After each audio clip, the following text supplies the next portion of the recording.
Halo, selamat malam Pak Wayan, apa kabar? Selamat malam. Sehat ya? Baik. Luar sehat, biasa luar nih, biasa. masih di kantor ini ya? Siap. Luar biasa. Sehat Pak Wayan ya? Sehat. Sehat. Alhamdulillah sehat. Alhamdulillah, syukur kita bisa berkesempatan ketemu. Izin kita sapa dulu sahabat semua di sana ya. Baik. Salam Nusantara, sahabat Oponus, opini orang Nusantara. Berbahagia sekali kita saat ini bisa bertemu dengan Iwayan Supadiasa. Beliau adalah Ketua Pimpinan Daerah Sulawesi Tengah. Jadi beliau ini setara dengan gubernur. Begitu ya Pak Wayan ya, gubernurnya PKN ya Pak Wayan ya. Gubernurnya PKN, ya. Gubernurnya karena teritorialnya sama ya Pak Wayan Ya. ya. Baik, kita akan gali lebih jauh tentang bagaimana kiprah beliau dalam dunia politik sehingga hari ini beliau bergabung di Partai Kebangkitan Nusantara. Kita kupas Wayan Supadiasa. Jadi ini penasaran ini Pak Wayan ya. Ceritanya gimana sih dulu bisa senang dengan politik, memasuki karir politik pertama kali itu kapan itu Pak?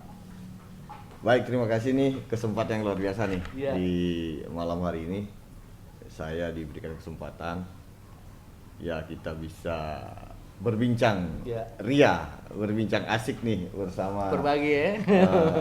abang kita. Di kesempatan ini kita berbagi memori Iya. terhadap perjalanan politik saya yang kebetulan saya diundang. Tentu yang pertama-tama saya memang sejak kecil ya memang memiliki kecintaan terhadap politik. Oke. Ya, kecintaan kepada politik karena memang ya ada naluri politik. Iya. Dari awal begitu awal-awal nonton televisi ya Sudah banyak ada ya. hal-hal yang berkaitan tentang politik, jadi naluri politik itu muncul. Jadi berjalan seiring waktu, kemudian pas kita masuk kampus juga saya ngambil jurusan Fakultas Ilmu Sosial Ilmu Politik. Oke, yang pertama Ya. S1-nya berarti di Jadi Fakultas Ilmu Sosial Ilmu Politik. Ya. Luar biasa. Selanjutnya setelah kemudian kita memperdalam ilmu politik di kampus, jadi semakin tertarik nih Iya. bahwa politik itu merupakan suatu magnet bagi saya. Oke. Sehingga begitu keluar kampus, selesai kuliah di Fakultas Ilmu Sosial Ilmu Politik, jadi Menceburkan diri ke dunia ikut politik. bergabung ke dunia Luar- politik. Partai politik. Tentu masuk partai politik Ya. yang tidak perlu kita sebutkan namanya Ya. ya. Jadi- Partai politik masuklah ceritanya Jadi setelah masuk partai kuliah. politik, gitu. Oke. Masuk partai politik. Sebagai apa pertama saat itu? Saya pertama masuk di politik itu inginnya sih langsung masuk di posisi yang bagus nih, misalnya di kabupaten gitu kan. Iya. Di kabupaten jadi pengurus apa kayak gitu. Iya. Tapi karena ya namanya kita pemula, ya saya waktu itu masuk di partai baru juga ya, Iya, partai iya. baru yang baru sementara proses verifikasi. Syukur saya diberikan kesempatan sebagai wakil ketua PAC. Wakil ketua pimpinan anak cabang yang setara dengan wakil kecamatan ya. Ya, di kecamatan. S1 padahal ya. Ya, waktu itu Luar saya biasa, sudah strata selesai. 1 ya. Oke. sudah selesai Wah, satu. menarik ini. Nah, diberikan kesempatan menjadi Oke. wakil ketua di sana. Iya. Jadi setelah itu kita diberikan kepercayaan ya. Baru awal walaupun cuman di wakil ketua kecamatan, tapi itu bagi saya sudah merupakan satu kesempatan yang sangat bagus. Karena Kita, bekal ilmu politiknya juga sudah diberikan kesempatan untuk Kesempatan, bisa menyalurkan untuk praktek ya? praktek politik kita Oke. atas naluri politik saya gitu. Iya. Oke, Jadi lanjut setelah saya itu. terus jalani ya. melakukan pendekatan sosialisasi partai, pendekatan diri kepada Ya. masyarakat. Ya, syukur habis itu partainya lolos verifikasi ini. Oke. Jadi Ada kontribusi dong sebagai ya kan wakil ketua PAC. ikut meloloskan verifikasi. Ikut melolos. Jadi setelah itu saya lanjut menceburkan diri menjadi dalam kontestasi pilihan calon legislatif. Anggota legislatif. Ya. Berapa lama sejak jadi wakil ketua PASI itu Ya, mencalonkan diri? Itu kan kemarin proses verifikasinya ya berkisar setahunan kan? Satu tahun, setelah itu lanjut ke proses pencalonan. Nah, Masuk di masuk DPRD menjadi ya? calon anggota DPRD kabupaten. Itu awalnya pergerakan Sorry, di saya. usia berapa itu? Saya waktu itu di usia 24 tahun. 24 tahun langsung kontestasi Di calon anggota calon DPR ya, anggota habis DPR. kuliah langsung masuk situ. Oke, setelah dengan bekal jabatan wakil ketua Wakil PAC ketua tadi. PAC, ya. Oke, lanjut. Kemudian Nah, setelah itu kita ikut berkompetisi ya di dalam proses pemilihan calon anggota DPR tahun 2009 waktu itu, 2009 ya. Iya. Saya ikut berjuang dengan keadaan pas-pasan. Saya ini modal nekat aja gitu, karena saya punya konsep dalam berpolitik dan dalam melakukan segala apapun itu. ya. Konsep saya, keyakinan adalah modal utama. Oke. Nah, selama keyakinan kita masih ada Ya. dan kita yakin terhadap tujuan yang akan kita capai, yang mudah-mudahan atas semangat dan kerja kita serta izin dari Tuhan, ya saya yakin itu bisa kita capai gitu. Makanya saya modal keyakinan ya, dengan keadaan kita anak baru tamat kuliah Ya. ya, tentu dari pondasi ekonomi memang sangat jauh gitu. Berapa kecamatan waktu itu yang harus menjadi dapilnya? Saya waktu itu sangat banyak sekali. Ada di dapil saya itu dapil Batui, Toili ya, Kintong, Toili Barat, Ya. kemudian ya waktu itu ada 5 kecamatan. 5 kecamatan. Lima kecamatan. Ceritanya dalam segala keterbatasan berbekal selamat, 5 kecamatan ini Ya. kan perlu didatangi nih. Ya. Ceritanya gimana tuh? Jadi Bagaimana sounding saya masyarakat di sana? waktu itu ya dengan keterbatasan, Ya, jadi saya ya. tidak bisa melakukan Apa yang seperti yang lain lakukan. keseluruhan untuk berkunjung ke semua desa dan kecamatan. Saya waktu itu hanya mengunjungi daerah-daerah yang kemungkinan ada Kantong-kantong suara ya. kantong-kantong suara. Kantong suara Yaitu utama ya. Kantong suara utama, basis-basis dengan pendekatan persaudaraan dan persahabatan, yaitu konsep Mitreka Satata udah jalan dari awal gitu.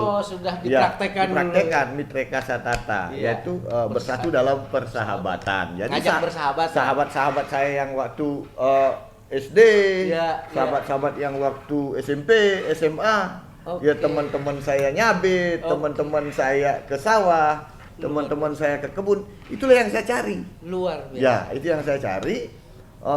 Menyampaikan kepada kawan-kawan saya bahwa kamu mau ndak ya, pingin ndak, bangga ndak kalau kemudian teman nyabitmu, teman ke sawahmu, teman ke kebunmu ini jadi anggota DPR gitu. Modalnya itu aja. Karena kalau mau kekuatan lebih ya, Ya. kita nggak punya. Makanya saya hanya dengan modal pendekatan, ternyata pasar Ya, politik ya. dengan modal pendekatan memberikan keyakinan kepada kawan-kawan seperjuangan ya, itu Masih punya nilai berarti. ada pasarnya dan ada ruang itu gitu. Begitu saya lakukan, terus berjalan dengan apa adanya, dengan naik motor loh pada saat itu saya naik motor. bertarung ya, Iya. menjadi calon anggota DPR dengan posisi naik motor. Ini keadaan kita ya keadaan memang Iya, namanya anak kuliahan baru selesai, baru orang dari kampung, modal nekat aja, modal nekat dan modal keyakinan tadi gitu. Iya. Makanya setelah berjalan ya syukur dalam proses pemilihan Ya. di tahun 2009 itu saya terpilih dengan jumlah suara di atas 2000-an. Jadi Luar biasa. Sebentar, saya tarik mundur dulu. Kita tahu nih ya, dalam kontestasi politik di legislatif, tentunya seorang caleg itu pasti ada membawa buah tangan lah, Ya. membawa apalah gitu aja.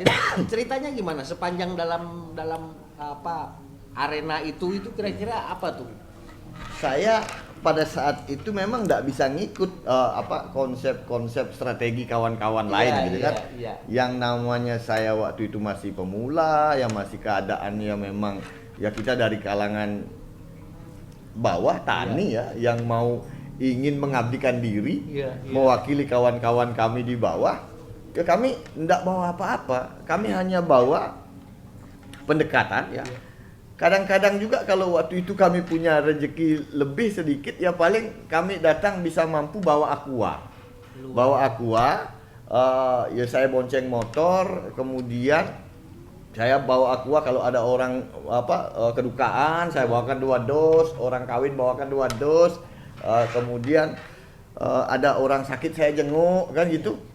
Kemudian ada orang melahirkan saya jenguk, ya ada orang hajatan nikah saya datang. Ya modal pendekatan itu aja. Makanya pada saat itu saya dijuluki anggota DPR Aqua gitu kan.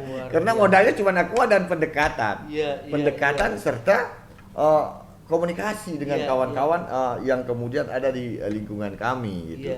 Makanya dengan pendekatan-pendekatan itu lebih ternyata mengena ya. Sangat mujarab gitu, sangat mujarab. Jadi tidak semua ya asumsi yang mengatakan kalau tidak punya uang tidak boleh jadi caleg gitu, tidak boleh nyalon karena semua harus pakai uang. Ya memang semua harus butuh duit, tapi tidak semuanya harus dengan uang. Ternyata ruang-ruang pendekatan komunikasi itu masih ada dan terbukti saya bisa terpilih dengan jumlah perolehan suara yang sangat luar biasa, signifikan sekali. Artinya Bang Wayan ini mengulang sebetulnya yang tadi disampaikan itu kan kearifan budaya lokal Nusantara ya Bang ya. Antara merajut silaturahmi, merajut persahabatan dengan cara-cara yang sederhana seperti itu terbukti masih mengena. Oke, kita lompat-lompat. Dapatlah ya. Kemudian ada cerita, saya dengar ada cerita pelantikan yang lucu nih pada saat pelantikan ya. Ya makanya gini, waktu itu memang karena kami memang dari kalangan bawah nih Bang ya. Saya setelah kemudian bersyukur Tuhan izinkan saya menjadi wakil rakyat gitu kan. Saya menjadi wakil rakyat, ya saya karena memang berjuangnya pakai motor ya memang tidak ada mobil saya. Namanya kita masyarakat di bawah ingin mengabdi.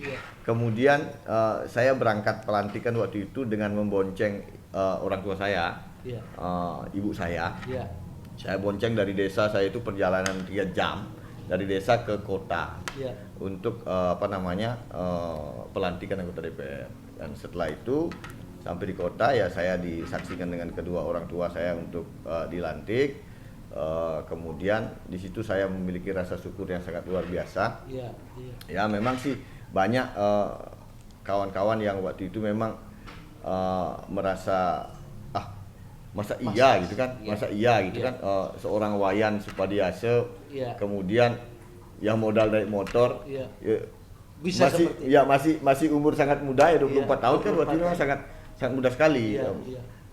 Makanya itulah rasa syukur saya kepada Tuhan, terutama kepada kedua orang tua ya, anak istri yang sudah mendoakan sehingga kemudian saya bisa menjabat menjadi anggota DPR pertama periode di pertama. Saat itu tahun 2009. Oke. Di periode pertama itu biasanya kan pasti pengen melanjutkan ke periode kedua. Apa yang Anda lakukan ketika sudah menjadi dewan di periode pertama itu? Ya, tentu komitmen saya awal kepada sahabat-sahabat saya nih, masyarakat, ya kawan-kawan saya yang saya janjiin pada saat saya kemudian berjuang awal kan. Ingin tak kamu punya teman anggota DPR kan? Biar pernah kamu sama-sama dengan anggota DPR. Janji konstitusi itu ya, janji konstitusi. Oke. Kemudian biar nanti ada sesuatu kendala-kendala kita bisa bantu berikan informasi solusi kan. Nah makanya setelah saya terpilih jadi anggota DPR di tahun 2009 itu awal yang saya tepati dulu. Tetap membaur bersama kawan-kawan, saya sampaikan ke teman-teman, teman Nyabitmu sudah DPR loh. Sekarang nih di sampingmu loh. Kemudian kita ngopi bareng-bareng loh, ini ngerokok bareng-bareng gitu.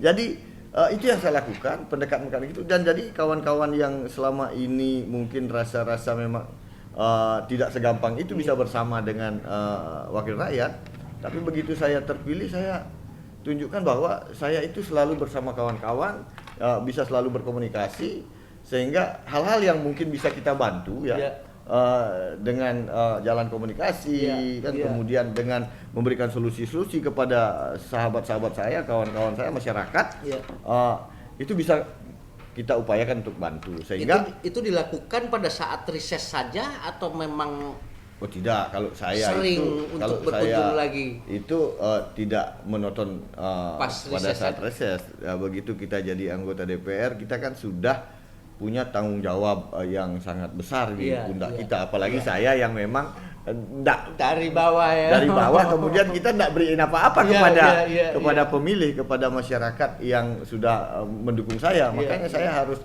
berupaya membalas apa yang menjadi pemberian dalam bentuk dukungan kepada saya. Walaupun memang tidak 100% bisa kita puaskan dari semua yang sudah membantu kita, ya minimal kita tetap bisa berkomunikasi dan memberikan kontribusi positif yang kemudian bisa memberikan solusi-solusi terhadap permasalahan yang dihadapi oleh masyarakat. Itu menjadi bekal catatan kalau zaman sekarang jejak digital lah untuk melaju ke periode keduanya. Periode kedua apa yang terjadi? Masih sama dengan yang itu? Makanya waktu periode kedua syukur juga ya, ini periode kedua kan sudah agak mudah perjuangan karena teman-teman sudah mulai kenal. Ada Pak Wayan anggota DPR yang dulu yang perjuangan awal itu memang agak sulit sekali. Ini siapa nih yang datang nih? DPR. Modal akuan ya. Siapa nih yang datang nih gitu kan. Kalau periode kedua kita udah ada agak sedikit udah mulai dikenal. Pak Wayan, Pak DPR ya gitu siap. Jadi itu agak lebih mudah dan syukur atas dukungan kawan-kawan, perjuangan, komitmen yang kita sudah laksanakan. Saya mendapat dukungan yang maksimal dan bisa mengantarkan saya di di periode kedua terpilih menjadi anggota DPR di tahun 2014. 14. Dan setelah itu saya jabatan di politik tentu naik dong Pak Wayan. Ya itu. Ya kan, jadi jabatan kita pindah lagi, kita lompat ya kan, setelah jadi dewan jabatan naik dong. Sampai ke mana skalanya? Jabatan di politik waktu itu dari wakil ketua nih kan, dari wakil ketua PAC ini ya. Saya setelah terpilih periode pertama saya jadi wakil ketua DPC sudah gitu. Sudah kabupaten ya. Kabupaten. Setelah kemudian periode kedua saya mendapat kepercayaan menjadi ketua partai kabupaten. Luar biasa. Jadi di periode kedua itu saya sangat bersyukur saya terpilih periode kedua, kemudian dikasih kado terpilih sebagai ketua partai kabupaten. Sehingga kesempatan berkarir politik saya lebih luas, bisa berkomunikasi lebih luas dan bisa menjadi bekal dalam pergerakan politik saya gitu. Luar biasa. Kita lompat lagi nih Pak Wayan ya. Apa yang membuat seorang Iwayan Supadiase jatuh cinta pada Partai Kebangkitan Nusantara? Ya, ini bicara Partai Kebangkitan Nusantara nih setelah saya kemudian melihat ada partai baru partai baru, jadi saya ada magnet khusus ya. Di PKN ini ada magnet khusus Bang. Secara pribadi tentu kita punya penilaian khusus terhadap partai.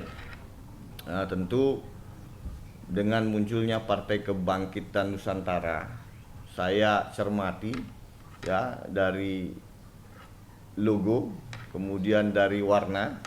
Di sana saya begitu melihat Partai Kebangkitan Nusantara, saya ditelepon oleh Pak Ketum untuk Gede Pasek Suardike untuk ditawarkan bergabung bersama Partai Kebangkitan Nusantara.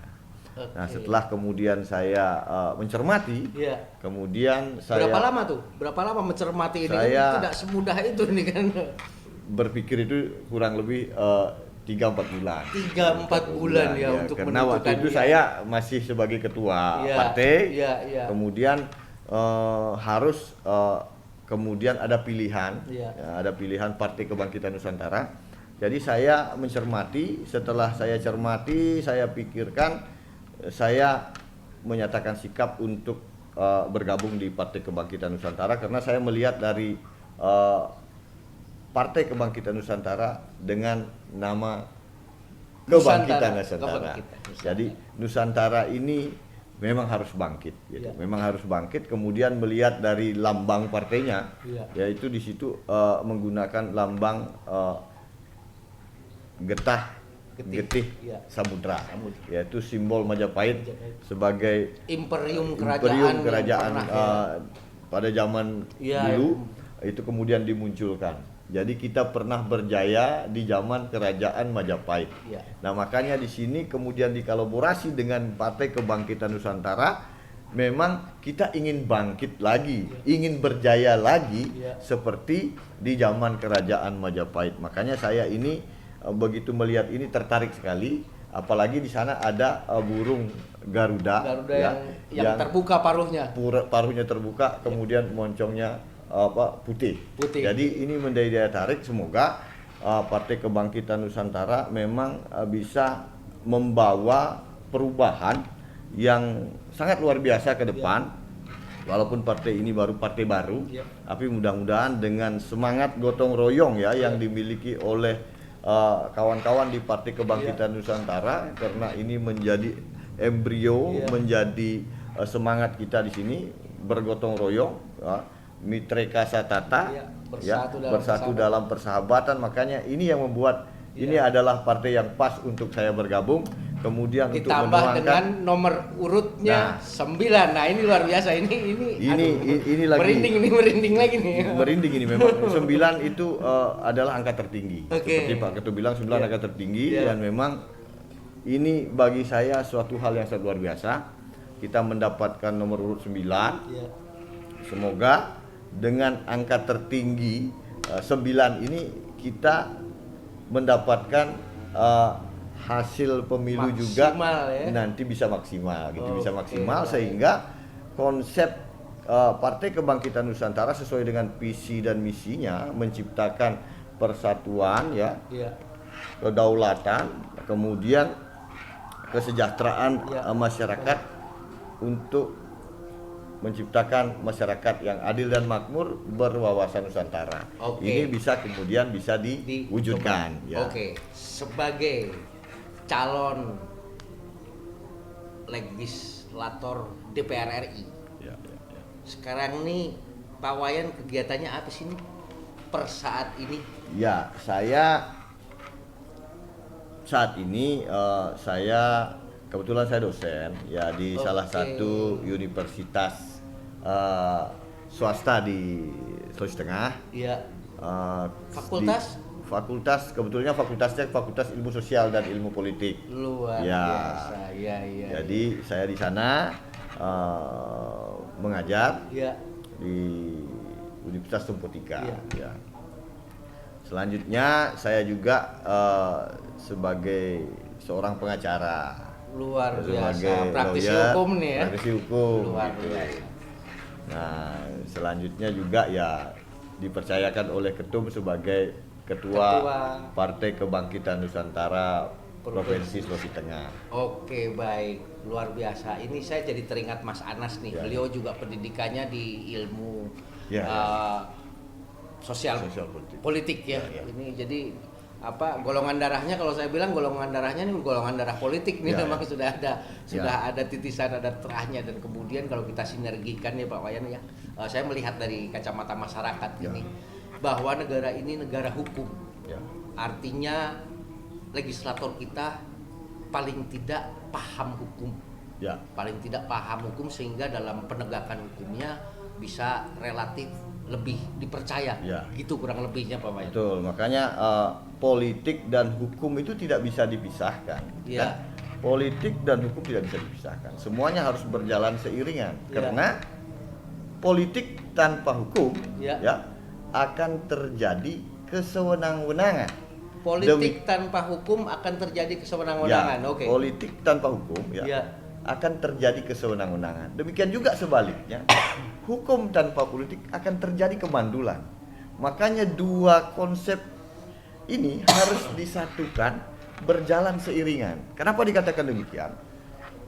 Kita terjun di dunia politik, kita harus paham tentang hukum, sehingga kita tahu batasan-batasan apa yang harus kita lakukan. Jangan sampai kita berpolitik